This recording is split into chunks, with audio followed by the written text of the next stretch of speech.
Buenas noches, mi nombre es Lorena Enríquez Pineda, mi matrícula es MX007662. Yo voy a responder unas preguntas básicas acerca del amparo. Bueno, ¿de qué crees que surge la necesidad de establecer leyes que protejan los derechos humanos de las personas? Para que no se vulneren los derechos de las personas. Los derechos humanos son facultades propias de cada individuo. Nadie bajo ninguna circunstancia puede desprenderse o ser despojado de ellos. Por otro lado, los derechos humanos no pueden ser eliminados o cedidos, es decir, es imposible eliminar el derecho a la igualdad entre mujeres y hombres o regalar el derecho a la libertad de expresión. En México, en el artículo primero de la Constitución Política de los Estados Unidos Mexicanos, otorga a toda persona el goce de los derechos humanos.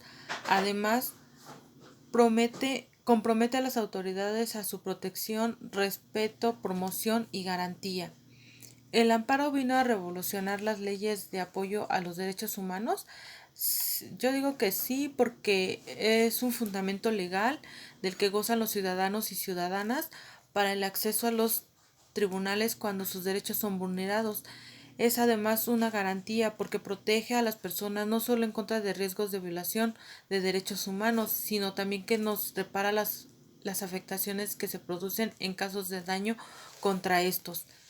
El amparo es una herramienta jurídica más utilizada en México. Representan medios de defensa ante los actos de la autoridad pública que vulneren los derechos humanos. Estos actos provienen de distintas fuentes, desde las policíacas, municipales, instituciones de justicia y en general en toda la entidad gubernamental que cuente o no con autoridad para realizar acciones de gobierno.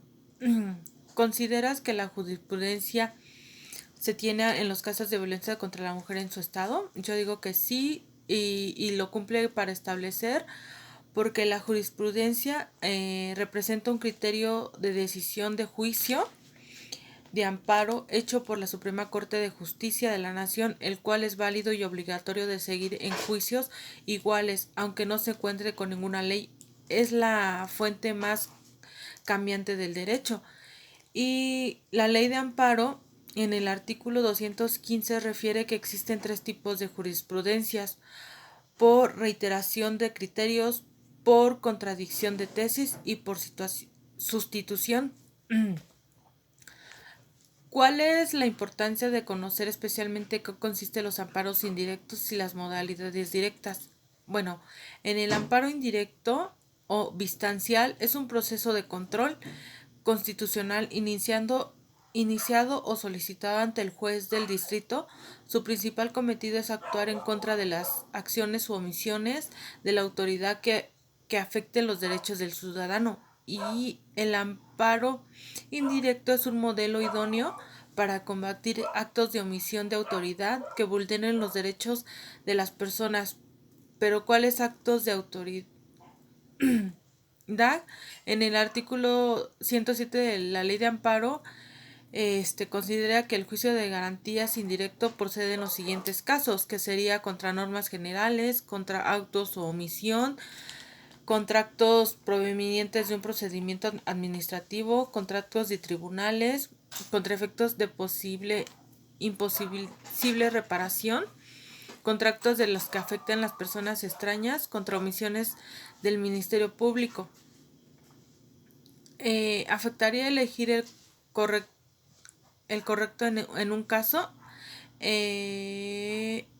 Sí, porque el amparo indirecto es un medio de protección y contra resoluciones o sentencias definitivas que decide el juicio en el principal, en las cuales son emitidas por tribunales judiciales, administrativos, agrarios o del trabajo. ¿Para ¿Por qué?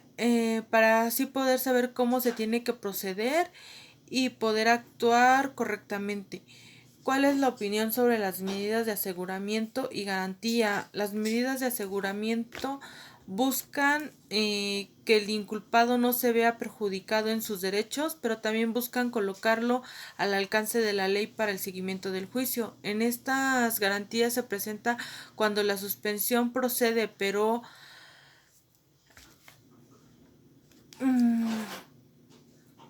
pese a que se puede ocasionar daños o prejuicios a terceros. ¿Y cuál considero que es la medida más segura para llevar un caso de impugnación y el resultado sea justo? Bueno, el medio de impugnación es un recurso de defensa para combatir u oponerse a una decisión o resolución de un órgano judicial solicitando anular o invalidar la medida, y este puede ser más ante la Suprema Corte de Justicia de la Nación o los tribunales colegiados de circuito.